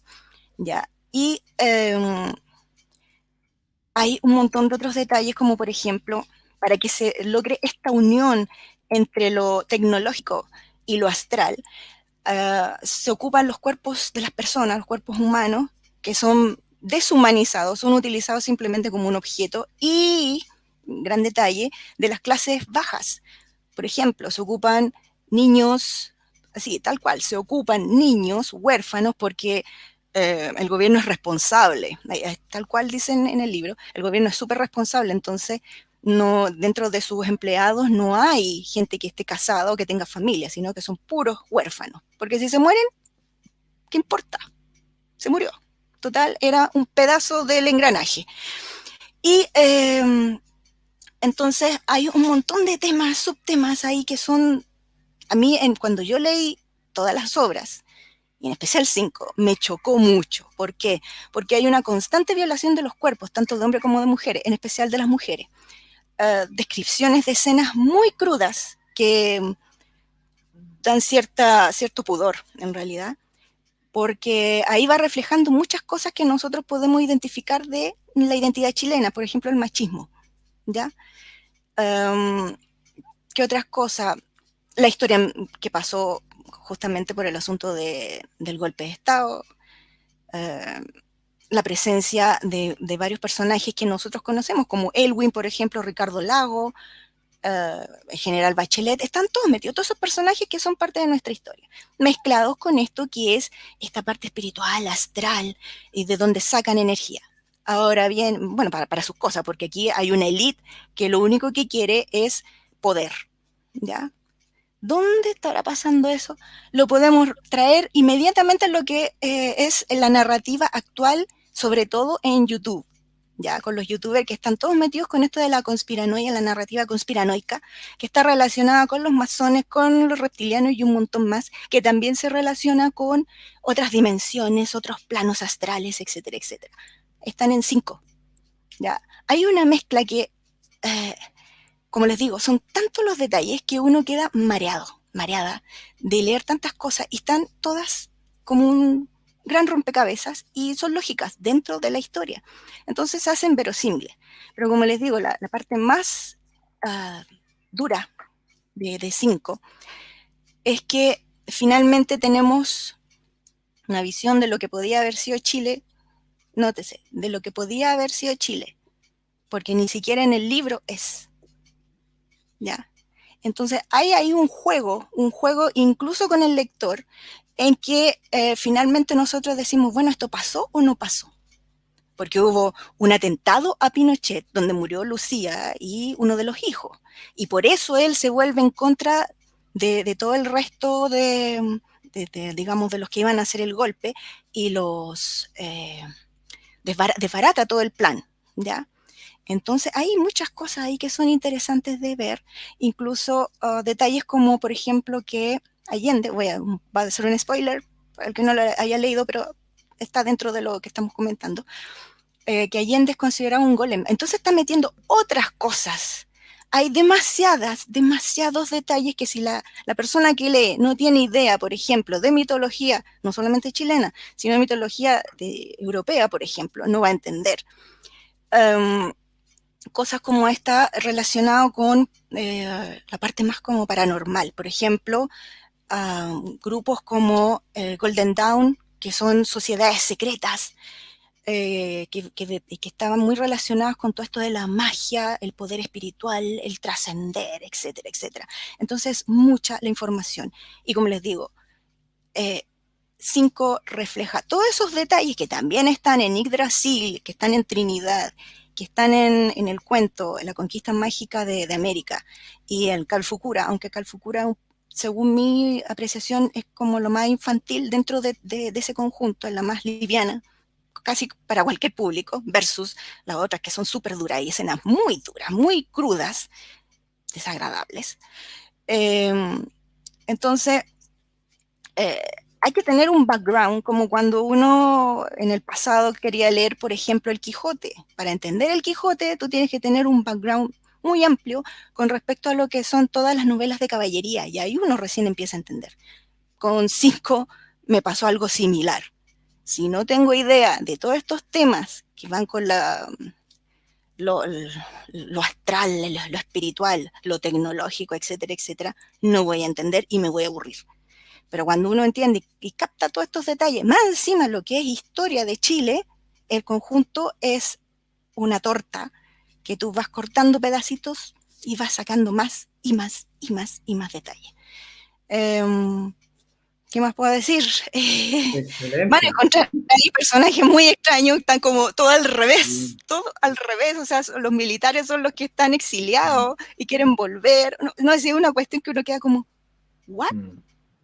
¿Ya? Pero eso es como así a grandes rasgos lo que podría comentar acerca de 5, porque como les digo, es mucha la info que se puede sacar. Gracias, Yamila. Hemos estado con tremendos momentos expositivos. Oigan, bueno, como pueden ver, se nos ha pasado el tiempo bien rápido. Vamos en 1 hora 15, así que nos va quedando poquitito de todas las cosas de los comentarios. Estamos en múltiples plataformas, les recordamos, Facebook, YouTube, muchos lados, entonces no alcanzamos tampoco a ver todas las preguntas, pero me hicieron llegar algunas. Una solamente la quiero responder, que sé que por YouTube alguien preguntó, por ejemplo, de distopías de específicamente autoras mujeres acá en Chile. Así que a mencionarle, por si acaso, a la persona que esté por ahí viéndonos, la obra de Alicia Feneu, en general, usualmente se presenta como distopía, así que tiene harto material para encontrar, y esto por lo menos el que me leí hace poquito, Futuro Imperfecto. Y también aquí, como estábamos comentando por interno, también está Proyecto Sinvir, de Sofía Ramos Juan, y Deltas, de Sacha Hadid, también. Por mencionarle ahí, hay ya 3 autoras para poder leer también y seguir haciendo análisis de esto. Para cerrar, querido equipo, que estamos en la última, una pregunta que me han estado bombardeando y resonando, a ver qué van a opinar. Yo voy a tratar de no entrar en definiciones para ver qué vamos a hacer, pero quiero abordar de manera un poco más dirigida, cortito, el tema de ucronía y distopía. ¿Cierto? Ucronía entendido en su forma más básica, ¿cierto? Como las historias alternativas. Tomes el ejemplo, ¿cierto? Del libro de Philip K. Dick, El hombre en el castillo, ¿no? ¿Qué hubiera pasado si la Segunda Guerra Mundial la ganaban los nazis? ¿Cierto? Eso es lo que uno asocia normalmente, en lo más superficial, a las ucronías. A diferencia de lo que estamos hablando ahora, ¿cierto? De la distopía. Entonces, quisiera partir con Gabriel. Varias personas han preguntado dirigidamente aquí a profesor Gabriel el tema de ucronía y distopía. Gabriel, ¿qué nos puede decir? Sofi también tenía esa duda, así que ahí vamos a entrelazar. Las ucronías, como tú bien decías, Leo, son efectivamente narraciones donde se plantea un quiebre con la historia oficial y nos presenta una historia, como dicen los norteamericanos, an alternate history, una historia alternativa. Usualmente esto se hace a través, hay varias modalidades, pero la más usual tiene que ver con los puntos nexo, que es la que utiliza Baradit, que tiene que ver con o plantea una noción que en la historia o en el continuum histórico que nosotros conocemos hay puntos que si se modifican generan ramificaciones históricas que van para diferentes lados. Entonces esos nexus points, si es que uno los cambia y resulta que no sé, que Pinochet le pasa X cosa y no le pasa Y cosa, entonces lleva a otro cambio, otro desarrollo histórico que tiene que ser creíble, ¿ya? La distopía no tiene esa necesidad. La distopía no necesita desvincularse de una raíz histórica común, ¿cierto? Puede y tiene más independencia en ese sentido. No necesita la raíz histórica para poder despegar. Los peores universos que nosotros podamos imaginar, siempre volvemos a los clásicos porque son los que hemos leído todos, no necesitan de Londres, no necesitan de Norteamérica, a pesar de que nosotros los podamos ver más o menos representados, no están explícitamente dichos. Bueno, resulta que a partir de esta fecha se habla de la distopía y a partir de esta se habla de la sociedad como nosotros la conocemos. No está ese quiebre. Esto no quita que distopías y utopías en general, ¿cierto? Y ucronías puedan ir de la mano, que es lo que hace Baradit justamente en 5. En 5, Baradit arma una ucronía y a partir de ese quiebre, a partir de esa historia alterna, genera una distopía sobre esto. Que es la distopía del socialismo realizado, ¿cierto? El socialismo de Allende planteado como la utopía que iba a cambiar el mundo y que al final es una distopía igual que la derecha dictatorial de Pinochet. Entonces, ese gesto muestra que uno puede quebrar, puede salirse del continuum histórico y generar una sociedad peor o una sociedad mejor, pero la pregunta es ¿para qué? Y eso es lo interesante. Recordemos que la literatura siempre cumple funciones, entonces preguntémonos para qué se hacen ucronías y para qué se hacen distopías, porque la función no es la misma. En el caso de la distopía, y es lo que sostengo yo, la distopía tiene una función irónica, tiene una función crítica, una función de mirar la sociedad donde estamos y criticar esa sociedad para generar alternativas o reflexiones históricas distintas. La ucronía, en cambio, tiene podríamos decir, ajustándonos aquí a la nomenclatura de Fernando Ángel Moreno, tiene una finalidad mucho más prospectiva, que es al final una forma de especular, es una forma de buscar y de mirar, y por eso es que la practican los historiadores. Es bien interesante, porque la historia alterna no es propio o no es únicamente de los escritores, sino que le pertenece al reino de la historia fundamentalmente. Hay una historia alterna muy, muy interesante que tiene que ver con el reinado Justiniano, de quien fuera la persona a cargo de Bizancio, que fue registrado en la historia oficial como un gran rey, no me acuerdo ahora el nombre del biógrafo, pero lo registra, toda su vida y toda su obra, y se encontró muchos años después otro libro del mismo biógrafo donde dice que Justiniano era una bestia y que su reinado era lo peor, y generaba otra hipótesis histórica que ha puesto en duda dentro de la historiografía si es que el reinado de Justiniano fue una maravilla o fue un desastre, porque hay versiones divergentes, ¿se fijan? Entonces, todo esto para decir que finalmente la historia, como decía Hayden White, depende de quién la escriba y cómo se escriba. Entonces, es una reflexión histórica la que estamos haciendo cuando leemos Ucronía. Reflexionamos sobre la historia que escribimos y por qué la llevamos a cabo de esta manera. ¿Por qué nos gusta celebrar héroes patrios? ¿Por qué nos gusta desacralizar esos héroes patrios? ¿Por qué hoy día Baradit puede lanzar por delante una serie de libros donde echa por el suelo todas las convicciones de las generaciones anteriores?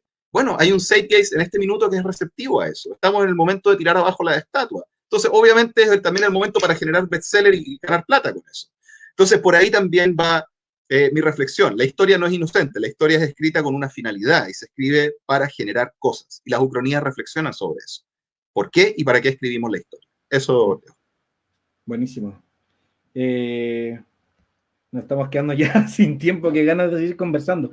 Bueno, Jay, yo creo, ojalá que los que preguntaron por las distintas plataformas tengan ahí esa perspectiva, quizá ucronía, distopía. Bueno, yo creo que es un tema gigantesco, ¿no? Así como hay académicos que se dedican a la ucronía, también los que se dedican a la distopía, así que ahí tenemos todos mucho para estudiar y aprender.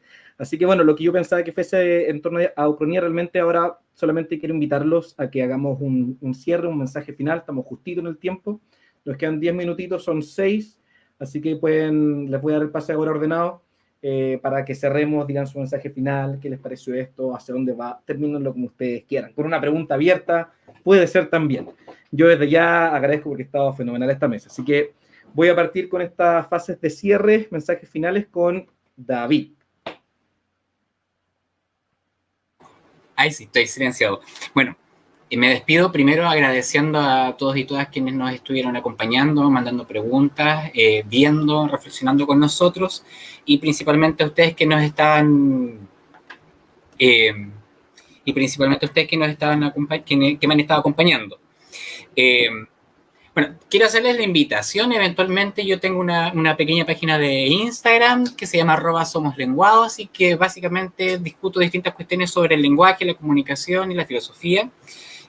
Una vez terminado mi proceso de máster, de tesis de máster, voy a estar retomando con distintos proyectos, así que los dejo invitados e invitadas para participar por ahí. A modo de pregunta, cierre, interrogante, me gustaría plantearles lo siguiente, y es que efectivamente es posible que alguno o alguna de ustedes se preguntara cuando nombré estas tres cosas o estos tres elementos que tendría que, de acuerdo a esta mirada, tener la distopía escrita ahora para un mañana, ¿cierto? O la distopía que se proyecta para un mañana, y les decía, bueno, el medioambientalismo del agua, la sobreconfianza del dato, la inteligencia artificial y la idea de la ausencia del deseo de vivir. Pero hay un cuarto elemento que podría alguien preguntárselo, que por qué no lo nombré, que es el género. Porque efectivamente la situación actual en la que nos encontramos en Chile y en el mundo, hay una disputa importante, valga la referencia el nombre, ¿cierto? Butler y todo lo que tiene que ver con los cuestionamientos respecto a lo biológico, a lo construido socialmente del género, a sus expresiones, y a una serie de etiquetas que se van sucediendo, complementando, incluso que contravienen entre sí. La verdad es que el género en particular, desde esa perspectiva, no me parece tan relevante como un elemento a destacar dentro de la distopía, porque tiene que ver y está sumamente encarnado en determinados tipos o arquetipos de la literatura de ciencia ficción, como pueden ser el cyborg y principalmente el androide. Creo que por ahí están borrándose un poco las fronteras del género o marcándose en algunos puntos, y que creo que también hay un elemento a considerar, que cuánto de este discurso, feminismo, teoría queer, ¿cierto?, con el activismo y la contraparte que esto tiene, están afectando o no nuestras escrituras. Así que bueno, les dejo esa pregunta y reitero los agradecimientos por la invitación a Leonardo, los agradecimientos al CID y todas las plataformas que nos estuvieron acompañando hoy día. Excelente. Perdón, estaba yo con el micrófono aquí, me estaba confundiendo. Gracias, David. Muchas gracias. Ha estado genial. Sofi, ahora tú para las palabras de cierre. Yo sé que tú tienes un libro que tiene ucronía y distopía, así que también puedes comentarlo en tu mensaje final para toda la audiencia. Bueno, primero agradecerle muchas gracias a todos, todas y todes quienes han estado en esta mesa, tanto exponiendo como comentando. Mi libro es El Hijo del Sol, y básicamente trata sobre viaje a través de multiversos. Y el multiverso, a mi juicio, es una manera de tratar la ucronía y la distopía al mismo tiempo, para que lo lean si es que quieren. Y nada, básicamente decir que estoy sin palabras con todo lo que he aprendido hoy en día con esta mesa, muy agradecida y mucho a todos. Eso. Sofi, ¿dónde compramos tu libro? Pueden comprarlo en la página de Aurea Ediciones, en internet, o a mí personalmente me pueden hablar por Instagram, ahí estoy. Generación Z, como hablábamos antes. Ahí va confirma, ¿no? Va firmado directo. Sí, ahí va confirma, pero con demora en entregarse, porque ahora no estoy en mi casa. Sí. Pero confirma. Sí. A Jorge, tus palabras finales. Bueno, me sumo a las palabras de agradecimiento a todas las personas que participaron en la mesa, los que exponen y los que también estuvieron enviando comentarios y preguntas. A modo de reflexión, yo quería citar solamente una frase de George Orwell, a quien podemos considerar como también uno de los mejores referentes de lo que es la distopía. En 1984 yo considero que es como el libro de entrada no solamente a esa particularidad que es la distopía, sino también al género de ciencia ficción en general. Y esta reflexión es que para él lo más importante, y aquí empiezo a citar, no es mantenerse vivo, sino mantenerse humano. Creo que ese va a ser como el futuro de las distopías que vamos a estar leyendo dentro de unos años más, ese cuestionamiento de encontrar esa capacidad, digamos, una capacidad de mejor obrar en el ser humano y en la sociedad. Lo otro también, para despedirme, es decirle a David, creo que fue, que puso el tema en la mesa de la inteligencia artificial, comentarle que yo vengo de la generación que conoció el término ciencia ficción y distopía gracias a una película que se llama Terminator. Entonces no estoy muy de acuerdo con la idea de que existe esa inteligencia artificial. Eso, gracias. Estoy atemorizado de que exista, dices tú. Sí, no. Las máquinas. Las películas pueden tener razón, así que no. Bueno, la dicotomía hombre-máquina, mente-cuerpo son como clásicas dentro la robotización del ser humano en sí mismo también. Sí. Dualismo cartesiano que nos arruinó a todos. No. Bueno, Javier, tus palabras, tus comentarios, opiniones. Definitivamente quiero dar las gracias a todos los responsables de esta mesa. Le encontré que esta mesa fue demasiado entretenida, se me hizo muy corta. Quisiera, promocionar mi libro también, aquí. Pueden encontrar Aurea Ediciones. Y lo otro que quería decir es a todas las personas que en algún momento pensaron que el cine de género o literatura de género era un arte menor, he aquí la demostración de que no. Eso. Excelente. Estaba ahí la pantalla todavía enfocándote a ti. Yamila, vamos. ¿Qué nos dirías tú? Invitaciones, comentarios. Ya, como todo, igual. Ya, aquí están. Mis libros. Sí, pues mis libros, mis cómics, porque también escribo cómics, pero están relacionados con mis libros, o sea, todo de fantasía, por ahora. Porque igual estoy desarrollando la parte de ciencia ficción, que fue lo primero que yo escribí, fue ciencia ficción, y tengo que volver a eso. Así que, con todo lo que aprendí hoy día, ya la máquina interna está funcionando. Pero no, estoy súper feliz de haber estado en esta mesa, gracias a todos los que estuvieron ahí acompañando, mandando mensajes, había preguntas, comentando, etcétera, etcétera. Y con los chiquillos acá, conocerlos un poco más, saber de sus obras, porque quedé impactada. ¿Qué más quieren que les diga? Estoy impactada, pero muy agradecida por la invitación. Así que al CIF, aquí al corazón. Grande al CIF. Gracias, Yamila. Gabriel, tus palabras finales. Oigan, yo agradezco mucho. Es la primera vez que participo en algo del CIF y estoy, pero así fascinado, encantadísimo. Ya, yo vengo de la academia, profesor y todo el cuento, pero en el fondo uno ama la literatura, por eso hace estas cosas. Entonces, encontrar a otra gente que lo ama en la misma intensidad que uno es emocionante, es bonito. Así que les agradezco muchísimo la oportunidad, estoy encantado de haber estado aquí, conversar con todos ustedes y ojalá podamos encontrarnos de nuevo. Y como estamos haciendo plugs de un montón de cosas, me da mucha vergüenza hacerlo, pero este es mi libro, tengo que hacerlo obligado por el fondo del libro que me dice que tengo que hacer promoción. Así que Cobarde y Viejo Mundo, editorial Puerto de Escape, lo pueden comprar en la editorial o no sé, o me lo piden y se los mando. Y voy a aprovechar también de hacer otros plugs importantes. Uno es sobre una revista. Yo soy de Temuco, para los que no lo saben, una revista de la cual yo soy editor general, que se llama Revista Sur, con Z, Sur. Revista Sur es una revista que está radicada en la Universidad de la Frontera. Somos una revista de literatura. Hemos sacado creo que 4 números ya y sacamos tanto material académico como creativo. Así que quienes quieran un cuentito, un poema, una nota, una reseña o cualquier cosa relacionada con la literatura actual, incluida la literatura de ciencia ficción, de hecho, más que nunca incluida y bienvenida, ¿cierto? Fantasía, etcétera. Por favor, Revista Sur, estamos ahí, les voy a dejar el link, es revistasur.ufro.cl, si no me falla la memoria. Así que la convocatoria actual están dando, vamos a estar recibiendo material hasta el 12 de marzo. Bienvenido cualquier contribución de quien sea. Y en la misma línea también los dejo invitados a las otras iniciativas que Revista Sur mantiene de manera regular. Una es el Club de Lectura, que es donde leemos literatura de mujeres fundamentalmente, actual, fantasía, ciencia ficción a veces. Estuvimos leyendo Samantha Schweblin recién, como preguntaban sobre género. Samantha Schweblin, estuvimos leyendo Mariana Enríquez, ellas son fantásticas como escritoras y también escriben fantástico. Y también otras escritoras. Así que Club de Lectura de Mujeres, también una iniciativa que estamos levantando ahí en conjunto con Revista Sur. Y también hay una cátedra sobre escrituras del yo, que esa está radicada en la UFRO. Todo eso lo pueden encontrar en Instagram, lo pueden encontrar en Facebook, así que todos invitadísimos. Eso. Gracias. Excelente, muchas gracias a todos. No sé si alguien más también quisiera, no sé, dar el dato de alguna plataforma, alguna revista, algo que ustedes tengan, aprovechando también la instancia.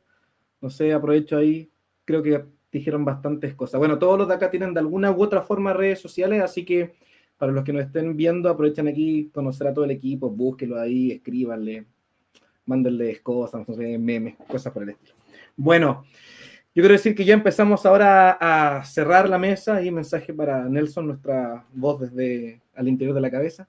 Y yo también voy a sumarme, yo como moderador estoy también, o sea, yo aprendí mucho. Yo creo que, bueno, esa es la gracia de esta instancia. Y quiero retomar también lo que decía Yamila con respecto a Alcif. Alcif, la esencia de Alcif, ¿cierto? Que ya está desde el 2017, siempre ha sido esto, o sea, tratar de hacer una comunidad ampliada donde pueden encontrarse aficionados, lectores, escritores, editores, académicos, y siempre sabiendo que el aficionado es el núcleo inicial, ¿cierto?, de todo. Entonces, como asociación estamos súper contentos. Yo les puedo decir que tenemos integrantes literalmente desde Arica a Punta Arenas, con una persona de hecho desde Canadá, alguien de Ecuador, alguien de Argentina, y siempre tratamos de estar ahí encontrando personas, encontrando gente, y ahora último estamos por fin encontrando a los académicos que por ahí estaban escurridizos, por fin los encontramos y los estamos trayendo acá a hacer actividades con nosotros. Así que bueno, también invitar a todos los que estén viendo que Alcif es una asociación sin fines de lucro, no se paga ninguna cuota de ingreso, nada, ¿cierto? Este es un lugar, una plataforma para compartir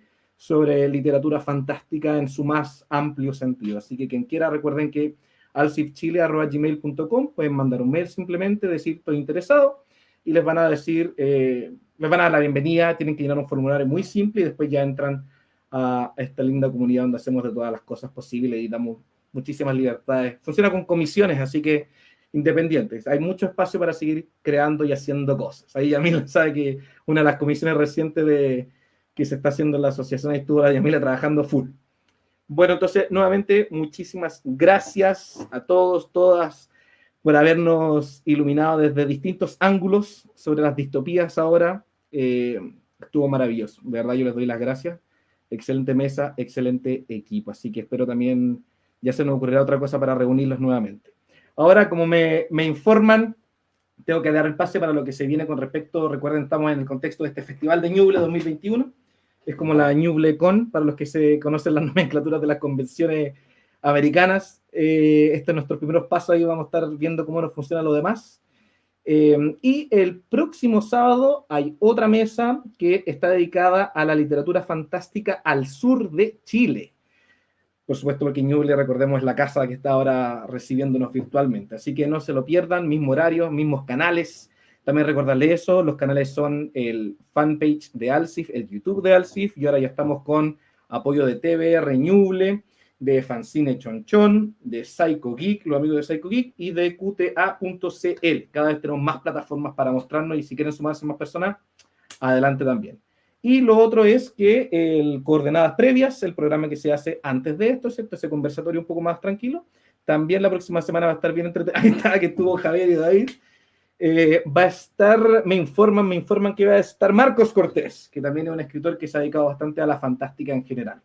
Así que va a estar entretenido, no se lo pierdan, y yo ahora ya me empiezo a despedir.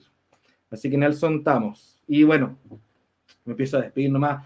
Chao, muchas gracias a todos los que sintonizaron. Nos veremos, mismo canal, mismo lugar. Recuerden, pueden psicopatearnos nomás en las redes sociales, contactarnos, todo lo que quieran, esa es la idea. Así que muchísimas gracias. Adiós. Atención amantes de la ficción, lo fantástico y el terror. Ñuble inicia el 2021 con el evento más esperado. Segundo encuentro de ciencia ficción, fantástica y terror. Ñuble 2021. Modalidad online. Fechas: 16, 23 y 30 de enero. 6, 13, 20 y 27 de febrero. Enero 16. Iniciamos con Mesa Ñuble. Enero 23. Mesa Ciencia y Ficción. Enero 30. Mesa Mundos Alternos.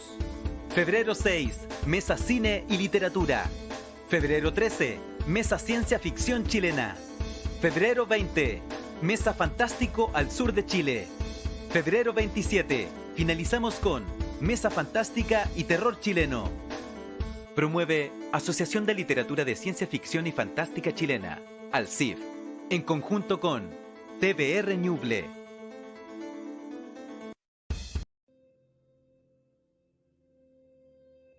Algo sucede en Ñuble. La llamaron la Quinta Mesa. Una especie de encuentro sin precedentes. El líder era llamado moderador, Leonardo Espinosa. Pero no estaba solo.